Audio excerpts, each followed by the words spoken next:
আসসালামু আলাইকুম। নগদ জনপদের খবরে সবাইকে আমন্ত্রণ জানাচ্ছি আমি সোহেল ফাইসাল। এখনকার সংবাদ আয়োজন একই সঙ্গে চ্যানেলের ইউটিউব চ্যানেলে এবং চ্যানেলের ওটিটি প্ল্যাটফর্ম আইস্ক্রিনে লাইভ স্ট্রিম হচ্ছে। বন্যার পানি কমতে থাকে, স্পষ্ট হচ্ছে ক্ষতচিহ্ন, পাওয়া যাচ্ছে আরও মরদেহের সন্ধান। বন্যায় মৃতের সংখ্যা বেড়ে দাঁড়িয়েছে 54 জনে।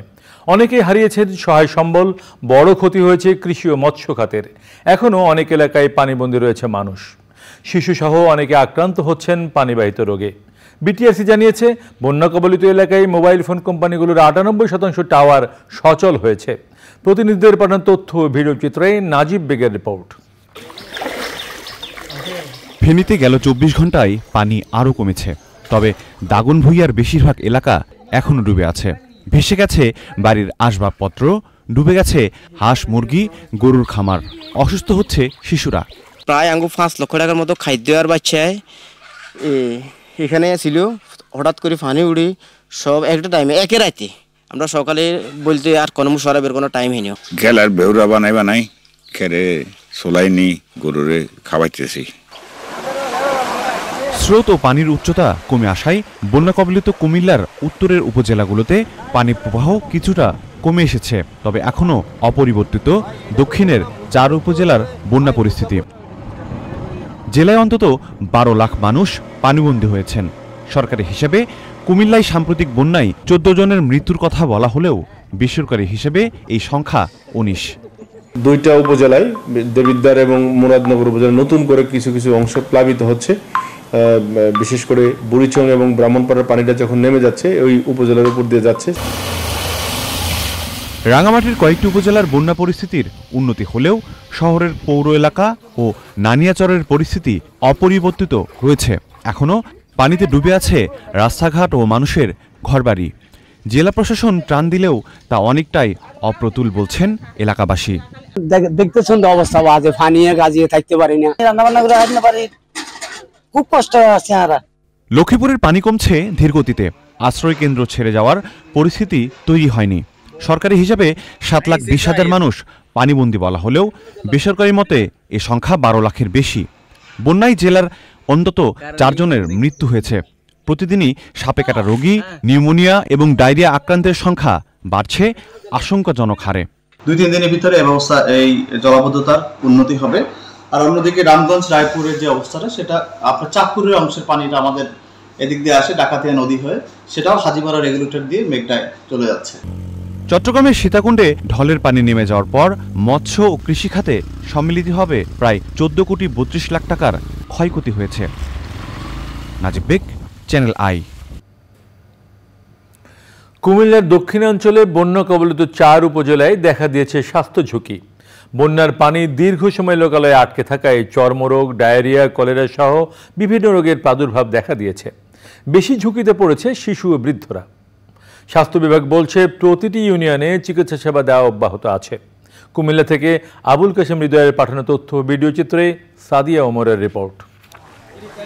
কুমিল্লার লাকসাম উপজেলার রাজাপুর গ্রাম, নোয়াখালী সীমান্তবর্তী গ্রামটি প্লাবিত হয়ে আছে গত 10 দিন ধরে। লোকালয় থেকে দীর্ঘ সময় বানের পানি না সরায় বিশুদ্ধ পানি ও নিরাপদ স্যানিটেশনের অভাবে সেখানে দেখা দিয়েছে নানা রোগ। ছোট বড় প্রায় সবাই চর্মরোগে আক্রান্ত হচ্ছে। ডায়রিয়া, কলেরাও দেখা দিয়েছে। জ্বর, সর্দি, কাশ, ওর বাচ্চা আরো 2টা আছে। আমাদের ঘরে অনেকগুলো বাচ্চা আছে, সবগুলারে অসুস্থ হয়ে গেছে পানিবাহিত রোগের জন্য। ওরা সারাক্ষণ পানিতে থাকছে, পানির মধ্যে এই পানিগুলো খাচ্ছে, পানিতে চলাচল করতেছে, এই কারণে ওদের এই সমস্যাগুলো হচ্ছে। ময়লা পানি, নোংরা পানি, চুলকাইতে হাত খালাই গেছে, পা খালাই গেছে। পর্যাপ্ত ওষুধ এবং বিভিন্ন চিকিৎসার প্রয়োজন। জেলার শেষ সীমানায় গ্রামটি হওয়ায় সেখানে পৌঁছাচ্ছে না ত্রাণ। শুকনো খাবার যাই আসে, এখানে মেডিকেল টিমের একদমই অভাব। এখানে যারাই আসবেন অন্ততপক্ষে একটা মেডিকেল টিম নিয়ে আসবেন, কিছু ওষুধপত্র নিয়ে আসবেন, আর শুকনো খাবার অবশ্যই নিয়ে আসবেন। এখানে নৌকার সাপোর্ট আমরা পাচ্ছি না, সেই ক্ষেত্রে আমরা আসলে সঠিক জায়গায় ত্রাণ দিতে পারছি না। স্বাস্থ্য বিভাগ বলছে প্রতিটি ইউনিয়ন স্বাস্থ্যকেন্দ্র এবং স্পিড বোট নৌকা থেকে সেবা দেওয়ার চেষ্টা করা হচ্ছে। একটা প্রাদুর্ভাব দেখার পসিবিলিটি আছে, সেটা হচ্ছে ডায়রিয়া। সেটার জন্য আমরা অলরেডি কাজ শুরু করেছি। বন্যার পরেই পানিবাহিত যে রোগ, তার মধ্যে সবচেয়ে বেশি যেটা হয় সেটা হচ্ছে চুলকানি, যেটা হয় আর কি, খোসপাচড়া টাইপের যে রোগগুলো হয় সেগুলো একটু আমরা ইতিমধ্যেই রিপোর্ট পাওয়া শুরু করেছি যে এগুলো বাড়ছে। কুমিল্লা জেলায় বন্যা কবলিত মানুষের সংখ্যা 10,26,000। আশ্রয় কেন্দ্রে আছেন প্রায় 80,000 মানুষ। Sadia Omar, channel I. এবার প্রতিনিধিদের পাঠানো তথ্য বীরচিত্র নিয়ে রাজীব আহমেদের রিপোর্ট। চাঁপাইনবাবগঞ্জের চর্মরোগ বিশেষজ্ঞ ডক্টর গোলাম কাজেম আলীর হত্যাকাণ্ডের প্রতিবাদ ও হত্যাকারীদের গ্রেফতার ও বিচারের দাবিতে মানববন্ধন করেছেন বৈষম্য বিরোধী চিকিৎসক সমাজ।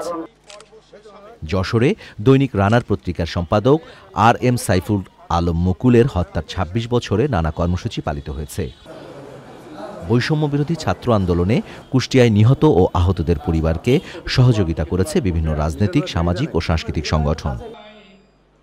বৈষম্য বিরোধী ছাত্র আন্দোলনে নিহত ময়মনসিংহ জেলার শহীদ পরিবারের সাথে মতবিনিময় করেছেন জামাতে ইসলামীর নায়েবে আমির অধ্যাপক মুজিবুর রহমান। মাধ্যমিক ও উচ্চশিক্ষা রংপুর অঞ্চলের উপপরিচালক শফিকুল ইসলামকে প্রত্যাহারের দাবিতে মানববন্ধন ও বিক্ষোভ মিছিল করেছে এমপিও বঞ্চিত 185টি শিক্ষা প্রতিষ্ঠানের 500-এরও বেশি শিক্ষক কর্মচারী। রাঙামাটি সেনা রিজনের উদ্যোগে মানবিক সহায়তা দেওয়া হয়েছে। Region commander brigadier general Mohammad Shawkat ওসমানের পক্ষে সহায়তা দেন রিজনের ডিকিউ মেজর মোহাম্মদ মুজাহিদুল ইসলাম। সাভার ও আশুলিয়ার সার্বিক পরিস্থিতি নিয়ে সাংবাদিকদের সাথে মতবিনিময় সভা করেছেন বিএনপির কেন্দ্রীয় পরিবার কল্যাণ বিষয়ক সম্পাদক দেওয়ান মোহাম্মদ সালাউদ্দিন বাবু। সভায় সাভার ও আশুলিয়ায় কর্মরত বিভিন্ন ইলেকট্রনিক ও প্রিন্ট মিডিয়া সাংবাদিক সহ বিএনপি নেতাকর্মীরা উপস্থিত ছিলেন। টাঙ্গাইলের গলা গ্রামের ভুয়া মুক্তিযোদ্ধাদের বিচার ও সনদ বাতিলের দাবিতে মানববন্ধন ও প্রতিবাদ কর্মসূচি পালন করেছে গালাবাজার ছাত্র ও স্থানীয় বাসিন্দারা। সাভারে কঙ্কট গ্রুপের ফ্যান্টাসি কিংডম দখলের অভিযোগ উঠেছে। বৃহস্পতিবার একদল লোক ফ্যান্টাসি কিংডমের পার্কিং এলাকায় ঢুকে ইটের বাউন্ডারি দেওয়া শুরু করে। এ সময় পার্ক কর্তৃপক্ষের সাথে তাদের বাকবিতণ্ডা হয়। Rajib Ahmed, channel I. নগদ জনপদের খবর আজকের মতো এ পর্যন্তই। পরবর্তী কৃষি সংবাদ দেখার আমন্ত্রণ জানিয়ে শেষ করছি। সবাইকে ধন্যবাদ।